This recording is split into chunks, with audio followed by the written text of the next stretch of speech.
Hello बच्चों स्वागत है आपका एक बार फिर आपके अपने यूट्यूब चैनल बारिश में।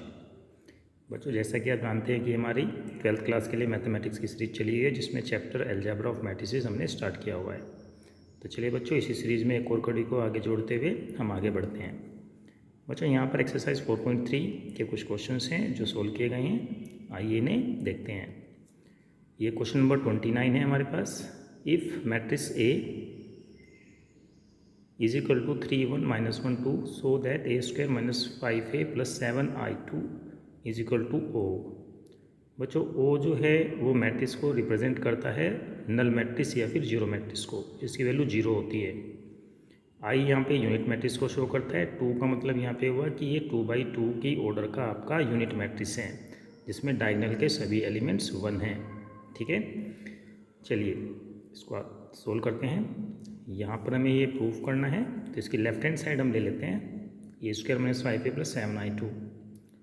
बच्चों यहाँ पे ए की वैल्यू हमारे पास में हमने यहाँ पे रख दी, स्क्वायर है तो 2 बार लिख दिया, इसको मल्टीप्लाई कर देंगे तो ये माइनस के 5, फिर से हमने ए की वैल्यू यहाँ पे रखी प्लस 7 और ये यहाँ पे यूनिट मैट्रिक्स 2/2 का। ठीक है, इसकी मल्टीप्लाई करेंगे 3 की फर्स्ट रो फर्स्ट कॉलम 3 3 जा 9 और 1 की मल्टीप्लाई -1 में करेंगे तो -1 आएगा, तो 9 - 1। ठीक है, फिर हम फर्स्ट रो की सेकंड कॉलम में मल्टीप्लाई करेंगे 3 1 जा 3 1 2 जा 2 तो 3 + 2। फिर सेकंड रो की फर्स्ट कॉलम में मल्टीप्लाई करेंगे -3 - 2। ठीक है, फिर सेकंड रो जो है उसको सेकंड कॉलम में मल्टीप्लाई करेंगे -1 आएगा, 2 2 जा 4 आएगा। ठीक है बच्चों, 5 की मल्टीप्लाई यहाँ पे हर एक एलिमेंट में करेंगे 5 3 जा 15 5 1 जा 5 और 5 की 1 में माइनस में करेंगे -5। फिर 5 की मल्टीप्लाई 2 में करेंगे तो 10। ठीक है, 7 की मल्टीप्लाई कर देंगे इसमें तो हमारे पास आ जाएगा 7007। बच्चों आगे से सिंप्लीफाई करेंगे 8 5 - 5 3, ऐसे ये वैल्यू आएगी। एज इट इज़ हमने लिख लिया, इसको भी एज इट इज़ लिख लिया। बच्चों ये माइनस हो रहा है, इसमें से इसको माइनस किया हुआ, इसको प्लस किया हुआ, तो सारे एलिमेंट्स को एक साथ कोरस्पॉन्डिंग एलिमेंट्स को एक साथ हमने यहाँ पे लिखा हुआ 8 - 15 + 7। ऐसे ही 5 - 5 + 0 -5, क्योंकि यहाँ पे पहले से ही माइनस साइन है तो माइनस माइनस प्लस हो जाएगा, तो यहाँ प्लस आ गया। ठीक है, और प्लस 0, फिर 3 - 10 + 7। ठीक है ना, एक ही स्टेप में इसको हमने यहाँ पे लिख दिया। अब इसे सिंप्लीफाई किया तो सभी 0 0 आएंगे इसके सभी एलिमेंट्स, इसी को हम कहेंगे ओ या जीरो मैट्रिक्स। ठीक है ना, नल मैट्रिक्स कहेंगे इसको। तो ये हमने यहाँ पे राइट हैंड साइड के इक्वल है, ये प्रूफ हो गया। तो इस तरीके से क्वेश्चन हमने सोल्व कर लिया। ये क्वेश्चन नंबर 30 काफ़ी अच्छा सवाल है बच्चों। इसमें if A is a square matrix such that a square equal to a, then find whole cube of 2 + a - 19 है। इसकी वैल्यू में फाइंड करनी है। ठीक है बच्चों, तो चलिए इसको हमने लिख लिया यहाँ पे। a + b का होल क्यूब का जो फॉर्मूला होता है उसको अप्लाई कर देते हैं यहाँ पे, a³ + b³ + 3ab bracket of a + b। ठीक है, ये a + b के होल क्यूब का फॉर्मूला होता है। माइनस के 19a पहले से ही था, इसको एज इट इज़ लिख लिया। अब जो a³ है उसको वैसे कैसे लिखा, 2³ को हमने 8 लिखे हैं यहाँ पे, 3 2 जा 6 और 6 2 जा 12 a आ गया यहाँ पे। फिर इसकी मल्टीप्लाई इसमें करेंगे तो 6a² माइनस के 19a। तो बच्चों क्योंकि a स्क्वायर की वैल्यू हमें पहले से क्वेश्चन में बोली है कि a² = a है, तो यहाँ पर मैट्रिक्स a² = a हमने यहाँ पे लिख दिया, a² = a। ठीक है, ऐसे ही फिर a³ को हमने 2 पार्ट में तोड़ लिया, a² a। ठीक है, फिर से a² की वैल्यू हम यहाँ पे a रख ली, यहाँ पे बाकी सब चीज़ें ऐसी लिखी हुई हैं। इसको थोड़ा सिंप्लीफाई करेंगे, 12a 6 12 माइनस के 9a बचेगा यहाँ पे, क्योंकि ये 18a हो जाएगा पॉजिटिव, 19a नेगेटिव, तो माइनस का a बचेगा। a फिर से a² हो गया, फिर से हम यहाँ पे a² की वैल्यू a रखेंगे तो आप देखेंगे a से a कैंसिल हो जाएगा, तो हमारे पास बचेगा केवल 8। और 8 के बाद ये 8 × 1 करते हैं और यूनिट मैट्रिक्स की वैल्यू 1 होती है, तो यहाँ पे 8 आई, इसका आंसर आ जाएगा। और मेरे बच्चों आपके क्वेश्चन समझ में आया होगा। चलिए अब नेक्स्ट क्वेश्चन पे मूव करते हैं। क्वेश्चन नंबर 31, ये सभी क्वेश्चन जो है CBSE में, ये सब बोर्ड एग्जाम में पूछे गए हैं, इन्हीं को देख लेते हैं एक बार। देखो question number 31, so that the matrix, हमें एक मैट्रिक्स दिया हुआ A satisfy the equation A cube minus 4a square plus A is equal to 0 या ओ मैट्रिक्स का मतलब होता है 0, जिसमें सभी एलिमेंट्स कितने हैं, 0 हैं। तो ये हमारे पास में है गिवन इक्वेशन। इसको हमने गिवन इक्वेशन का थोड़ा फॉर्मेट चेंज करेंगे। कैसे? यहाँ से हम ए को कॉमन ले लेंगे, जैसे यहाँ पे मैट्रिक्स से कॉमन ले लिया हमने, ठीक है। उसके बाद ए का उधर जा करके 0 हो जाएगा। तो हमारे पास जो इक्वेशन का फॉर्मेट है जो कि ये था, अब हमारे पास ये है। अब बच्चों ये क्वेश्चन को बिल्कुल जैसा हमने अभी ऊपर किया था क्वेश्चन सोल्व, ऐसे ऐसे सोल्व कर लेंगे, ठीक है। जैसे हमने ये वाला क्वेश्चन सोल्व किया था, बिल्कुल सेम वे में इस क्वेश्चन को आप सोल्व कर लेंगे। वैल्यू रखेंगे इसकी और फाइनली इसको 0 या ओ के हर एक एलिमेंट्स को 0 के इक्वल दिखा देंगे। चलिए बच्चों थोड़ा सा और आगे बढ़ते हैं। बच्चों ये क्वेश्चन 48 का वी पार्ट है, इसमें 5-6 पार्ट हैं आपके क्वेश्चन 48 में और सभी क्वेश्चन बहुत अच्छे हैं। Find the matrix A such that, ये इक्वेशन दी हुई है हमें, ठीक है। ये ए मैट्रिक्स को हमको फाइंड करना है।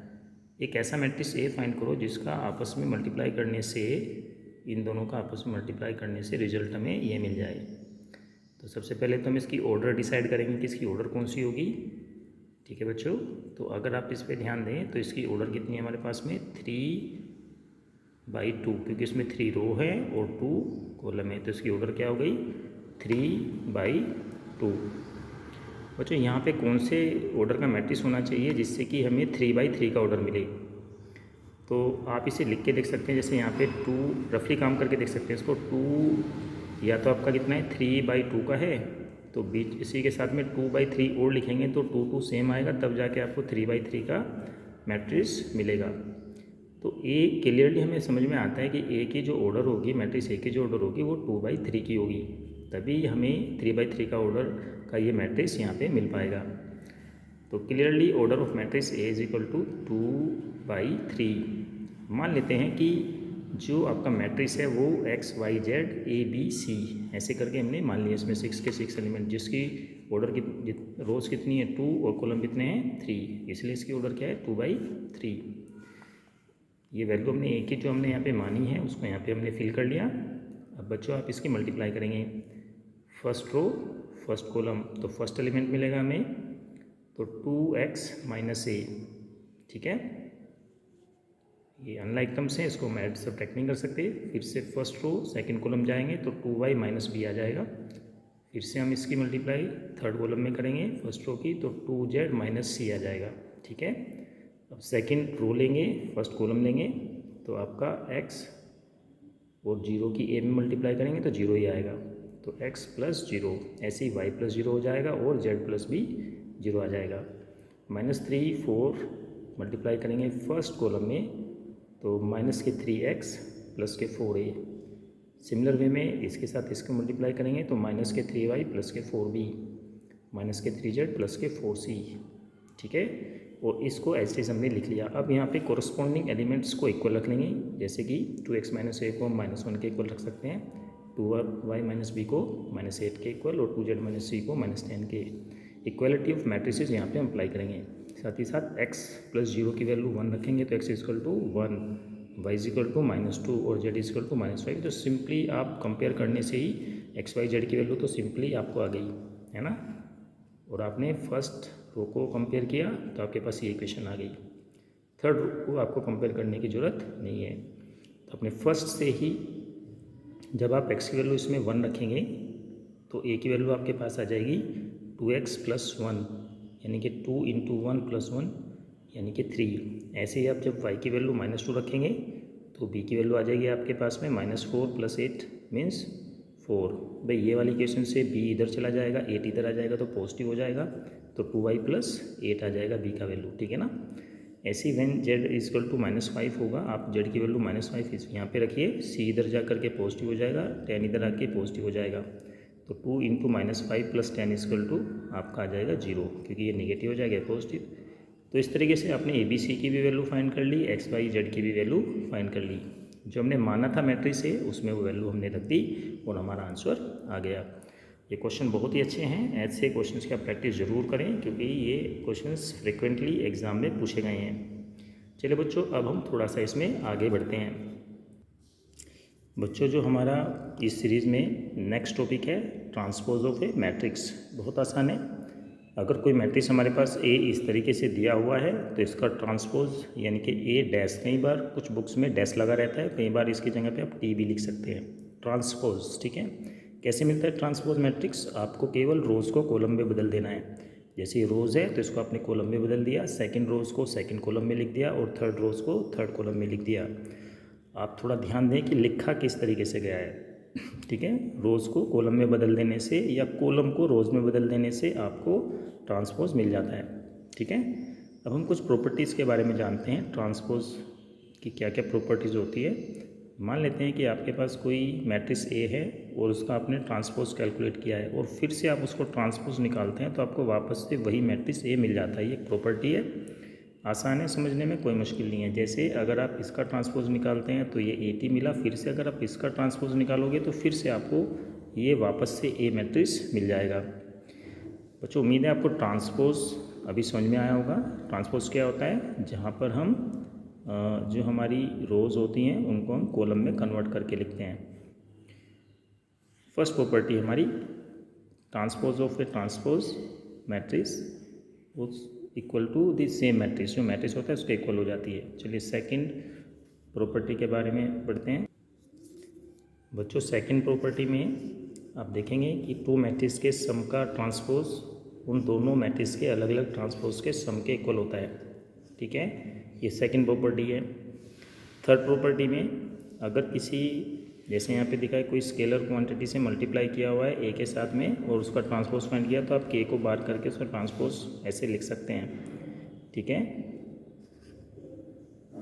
इसकी फोर्थ और लास्ट प्रॉपर्टी है कि ये काफ़ी इंपॉर्टेंट है, इसके बारे में काफ़ी बार क्वेश्चंस में प्रूफ करने के लिए पूछा जाता है। आपको कोई मैट्रिक्स ए और बी दोनों दिए गए होंगे और आपको ये प्रूफ करने के लिए पूछा जाएगा। अगर आप ए बी का ट्रांसपोज जो होगा वो बी के ट्रांसपोज इनटू ए के ट्रांसपोज के इक्वल होगा। ठीक है ना, इसको थोड़ा ध्यान रखेंगे, याद भी रखेंगे, कई बार ये क्वेश्चंस को सोल्व करने में आपको हेल्प करेगा। चलिए अब हम ट्रांसपोज ऑफ मैट्रिक्स को लेकर के कुछ एग्जांपल देख लेते हैं।